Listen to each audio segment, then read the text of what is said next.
Happy holidays. I'm Bruce Apar, and this is Frank Talks with Bruce the Blog.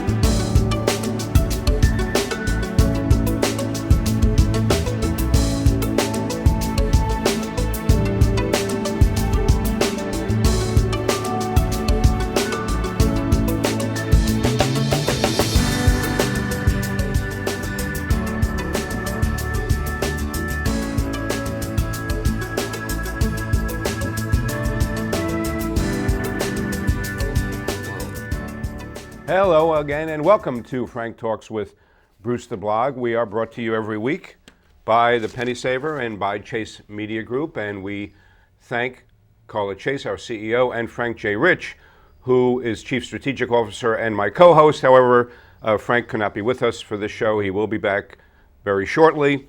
And actually somebody Frank and Carla know very well, and I've gotten to know, to my pleasure, is our guest for this show, Paul DeVries. Paul, welcome. Thank you. Paul Thank is president.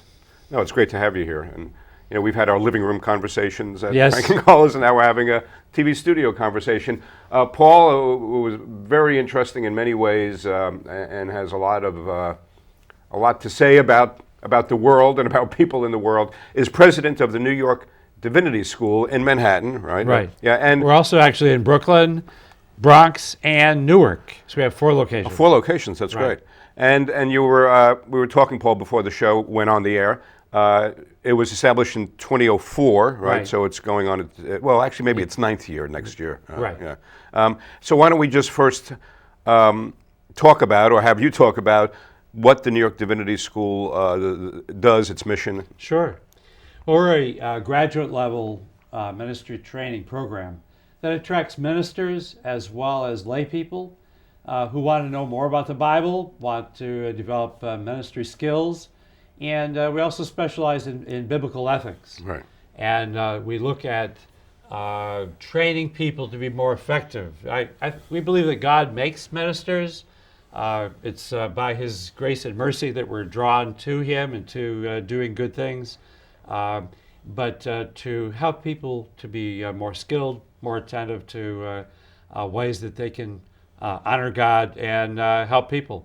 Right. And you were saying you have about 100 students enrolled. Students. Right.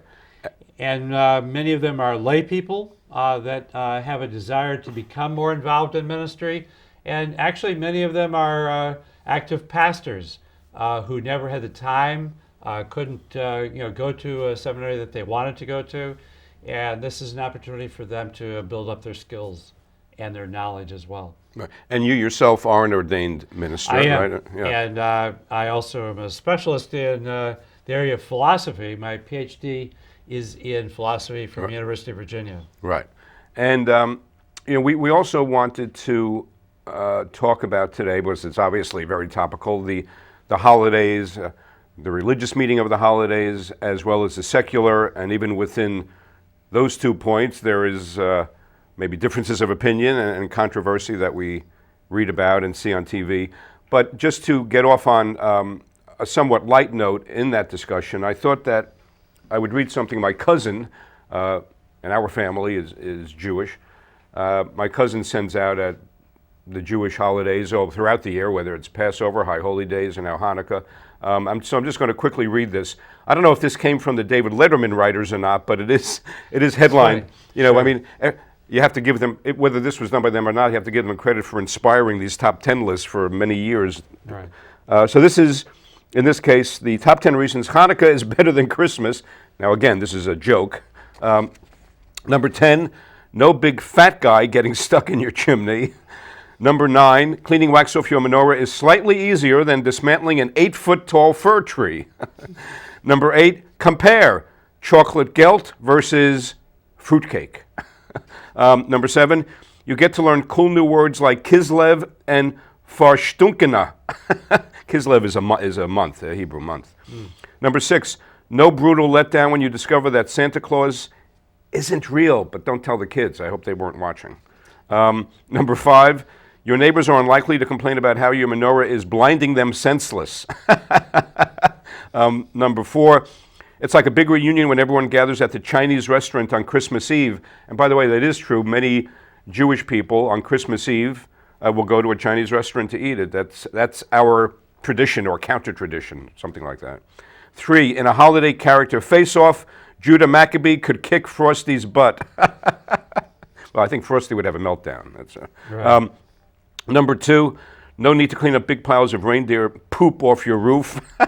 And the number 1 reason everyone should celebrate Hanukkah is none of that naughty, nice stuff. Everyone gets loot. So again, that's just a somewhat light way of talking about the fact that Christmas and Hanukkah obviously coincide pretty much every year within the same few weeks. Sure. And then I was mentioning before the show to Paul that a recent article I read in a newspaper by a Jewish person was sort of bemoaning the fact that Hanukkah actually has lost a lot of its meaning, that it's not necessarily just about lighting candles and certainly not really about giving gifts or necessarily making and eating latkes, potato pancakes, but there's some very profound historical significance to why Hanukkah, is celebrated. But let's also talk about, Paul, Christmas and the whole, whether you want to call it commercial or secular versus religious celebration of Christmas. So what are your thoughts about how Christmas is celebrated today? I mean, let's say in the marketplace, right? It's celebrated not only in churches, but in the marketplace. Sure. Well, Christmas is one of the main holidays of the Christian community, and we're glad to share it with everybody. Right. So I'm glad that even people that don't believe in God at least have an occasion to have some joy. As someone said on TV, the people that are against Christmas and celebration are not so much against Christmas, they're against fun. Right. Because both of these holidays emphasize fun.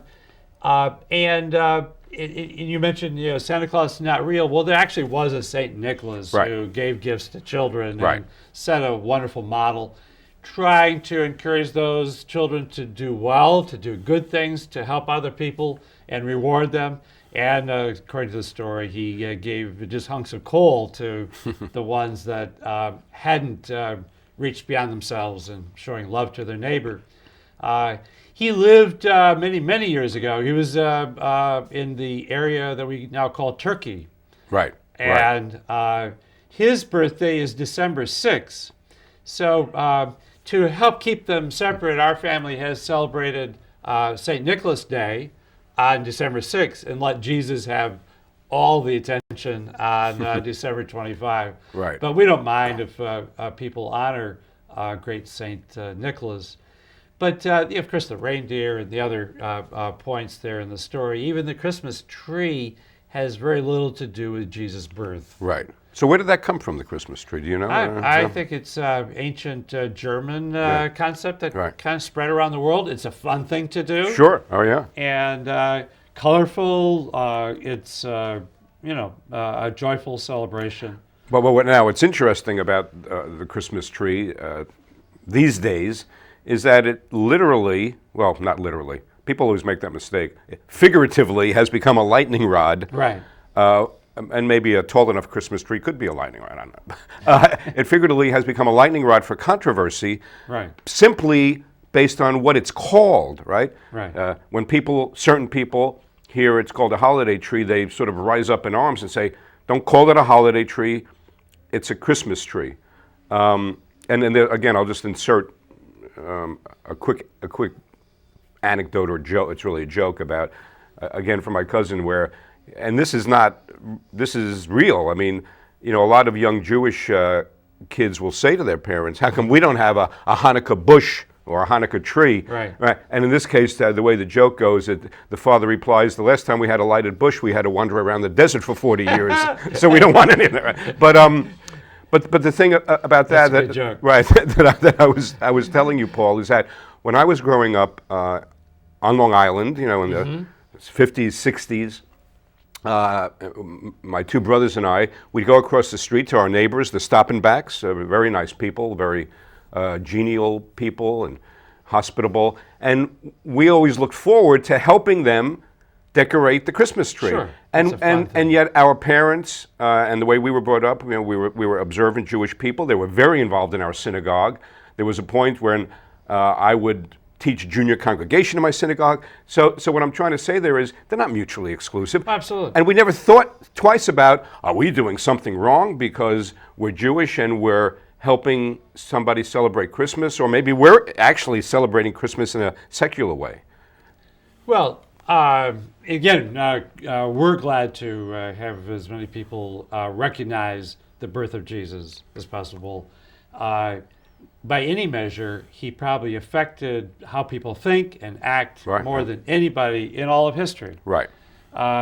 So to say we can ignore that birthday is just absurd. Right. Right. And it's a national holiday recognized by the federal government. If you have an issue with that, deal with Congress. Have them redefine what the national holidays are. I don't think that would go very far. No, I don't think so. Right. But perhaps more importantly, Christians and Jews can both celebrate Hanukkah and at least Christmas in terms of the birth of the most famous person who is also Jewish. Right. Right. The significance of Jesus' birth is explained in great depth within the New Testament, and people can debate that. I believe it completely. I believe that Jesus was born to be our Savior and to be the model, to be God with us. The prophesied in Isaiah that someone would be born of a virgin and would be called God with us, Emmanuel. But I'm just glad if people give him a recognition at all. I think it's an important step. Oh, yeah. And the other thing, too, about this time of year and the various holidays of whatever faith are commemorated and celebrated and observed is that it's synonymous, the holiday season is synonymous with giving and charity and compassion. Sure. So how can anybody dispute that or deny the goodness of that? Absolutely, absolutely. And God's giving the oil that made the original Hanukkah possible is a significant model. And here it was to sustain a wonderful tradition within the temple in spite of the religious oppression around. In fact, both holidays, I urge folks to add at least this element to understanding both holidays, that both Christmas and Christmas and Hanukkah recall what happened, that God helped people in times of great oppression. The Hanukkah story, well known, but to remember also that Herod and the Roman Empire were not happy at all about Jews celebrating the possible birth of the Messiah, and then the wonderful events that followed immediately in Jesus' birth, the visit of the Magi and the angels and so forth. This was upsetting to the powers because they thought their own power was being attacked, and in truth it was. Right. But religious minorities can celebrate the fact that God looks out for those who believe sincerely, even though the oppression of the secular authorities is strong. Right. Well, the other element that comes to mind again at this time of year is teaching tolerance, and so it's quite unfortunate, not to mention ironic, that again, in recent years especially, it seems the last decade or so, there's been all this to-do, you might call it, about which symbols should be displayed where in the so-called public square.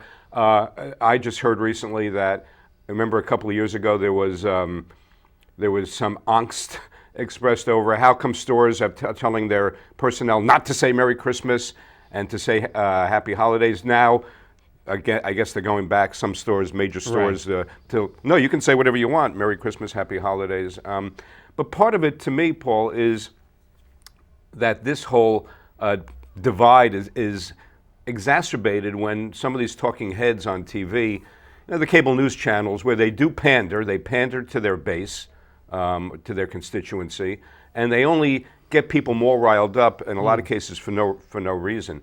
Now you were mentioning at Grand Central Station, one of the most famous destinations of any kind in the country, if not the world.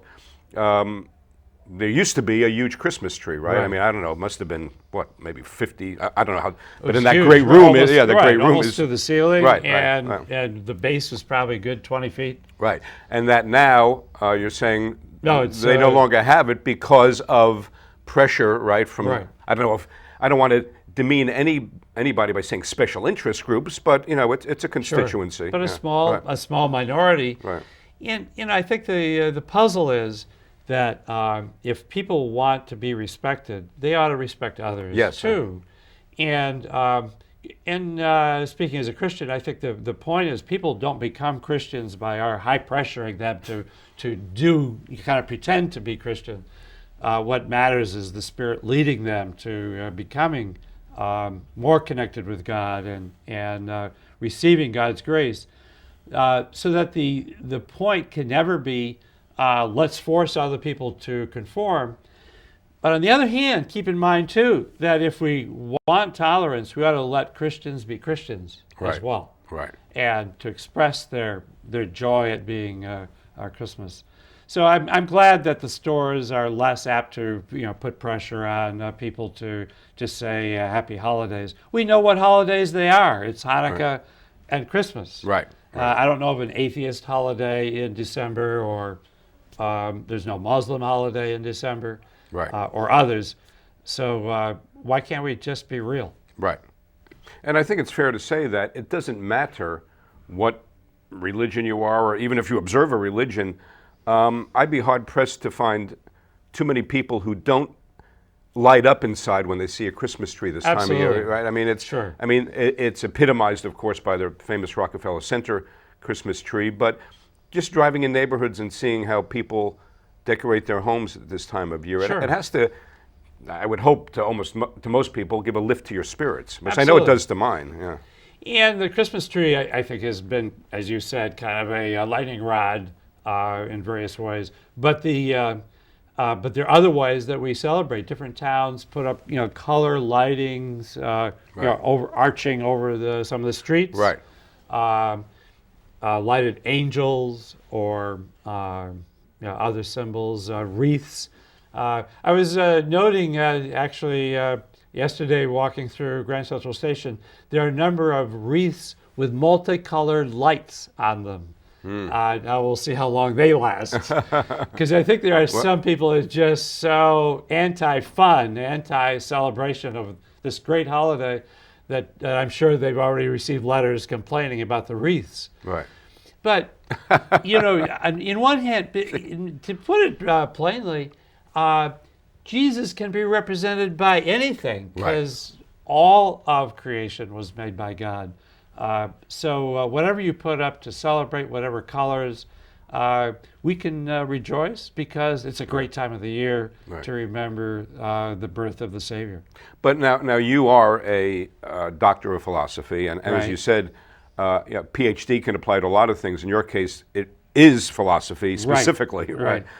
So just going by what you said now, about Jesus being a symbol beyond just the Christian religion. I mean, is it as much, do you feel, a philosophy as anything else? I mean, a philosophy of life. Right. Yeah, it's a whole value system. Right. You look at the core values, for example, and we could pick up on this more perhaps another time to even expand this, but the core values that make a free market work. Yes. Are all found in the Hebrew Scriptures, and all found in Jesus' teachings at the same time. Who was, as we pointed out, Jewish. Right, exactly. But Micah summarizes it. Do justice, love mercy, walk humbly with your God. Is, justice, love, caring about others, not just the fairness issues, but caring, a corporation that cares, or an economy that has a caring element is going to last much longer. And walk humbly with your God includes accountability.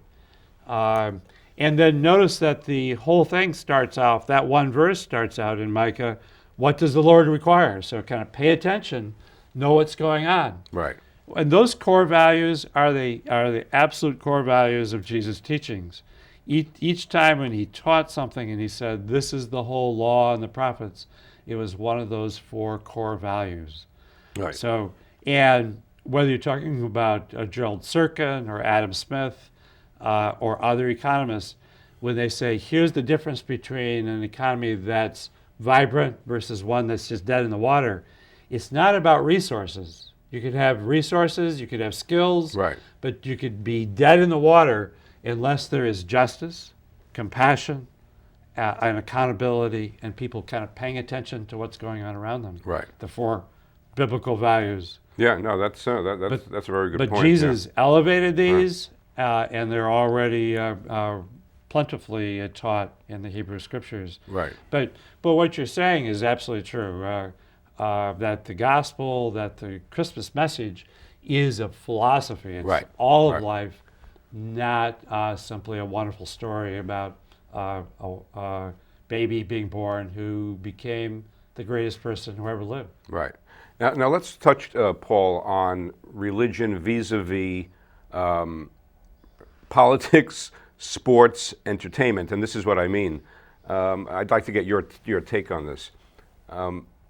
You'll see a football game or whatever it is, baseball game, and batter will hit a home run, a runner, receiver, or receiver will make a touchdown, and they'll either in an interview they'll thank God, or you'll see them make a gesture, to that effect. On the Grammy Awards, which is the music business, you tend to see that a lot too when they win.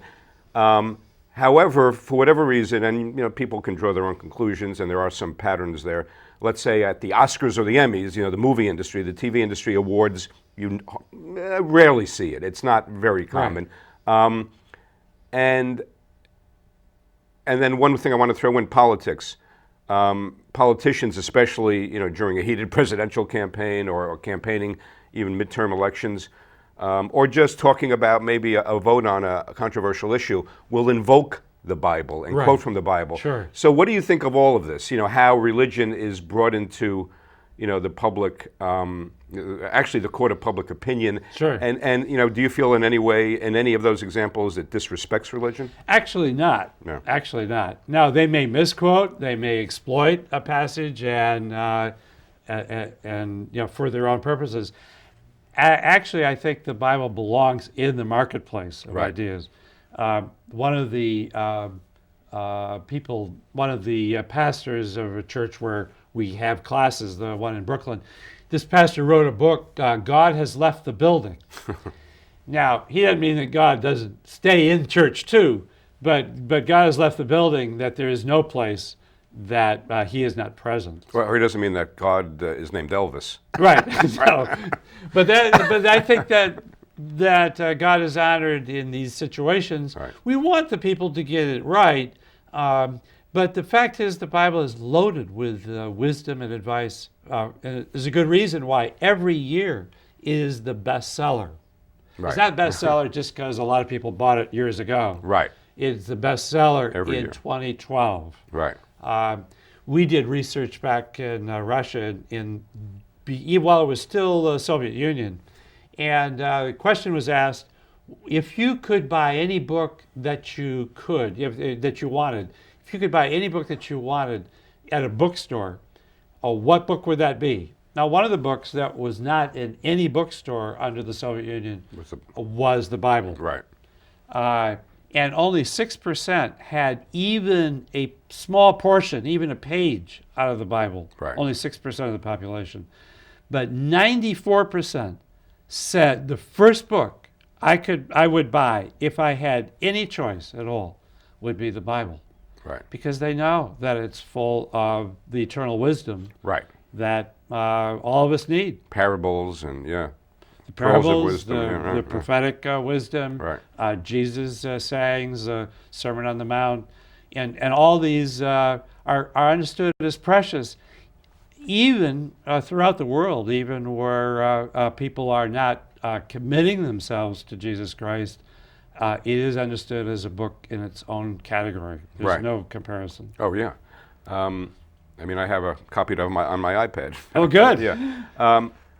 But I mean, it's also true, isn't it, that religion and how it's celebrated and its role in our society and culture changes, it evolves. I just heard this statistic that should really come as no surprise to anybody who's pretty much paying attention to what's going on around us, that I guess, let's say by mid-century, 2040, 2050, that in the United States, Caucasians will be a minority. Right. But doesn't that also imply in itself that there's going to be, and there is ongoing, a change in how religion, works into the fabric of our country? Well, I think there will be changes. One of the most interesting facts about the church in New York City is that the churches are growing in a major measure, not maybe the most important measure, but in a huge measure by the immigration of Spanish people Right. into the city. Right. And even though in general most Spanish people are Catholic, the immigrants are as likely to be evangelicals. Right. But Catholic and evangelical still the same gospel. And so the vibrancy of American religion is in some ways jacked up to another level through the passion, the godly passion of many of our immigrants. Right. For whom... So are you saying, though, that actually it's interesting what you're saying, Paul, because in a way that suggests that maybe religion can become more prominent. Right. Not I mean, only religion, but I think biblical, Christian religion. Right. The increase of Christians within Africa, for example, people talk about the large Muslim population in Africa. It's 30%. 60% of Africa is Christian. Right. And growing. Same with China. Probably there are more really committed, enthusiastic gospel believers in the People's Republic of China Right. Than in America. Right. We're talking probably 150 million Chinese are really devoted to the gospel. Now, smaller percentage, but still in raw numbers, as many as in America. Right. And this is knowing that they could be discriminated against at work or at school Right. or housing or whatever, but they find a reality that what fills that God-shaped vacuum Right. within every Right. person. And so if we get Chinese immigrants increasing or whatever, I think it's actually going to enhance the growth and vibrancy and effectiveness of Christian churches. Yeah. I mean, that's also in wrapping up today's or this episode of our show. That what you just said is a good example of how religion can ennoble and Absolutely. strengthen people's, make them more courageous. Actually, right? More courageous right. and more peace-loving. Right. I think it's a myth that religion causes wars. It's Right. Jesus. When Jesus was born, the angel said, "Peace and goodwill." Right. And this is a core Right. concern of the gospel as well. So as we wrap it up, Paul, actually, I'd like you to to sort of say the traditional, what you were saying before the show about at this time of year, the greeting, you might call it, a salutation, peace on. That was nice. Peace on earth, goodwill to men. This is what the angel said, and this is a great greeting to all of us. Yeah. Hanukkah, Right. we're grateful for, and Christmas. Right. And Paul DeVries, president of the New York Divinity School and a good friend of all of us at Chase Media Group, thank you so much for being with All right. us. Yeah, very good show. Happy Hanukkah. Yeah, happy Hanukkah, Merry Christmas, happy holidays to everybody, and we'll be seeing you before the end of the year on the show. And remember, when Bruce the Blog listens, people talk. Thank you, everyone.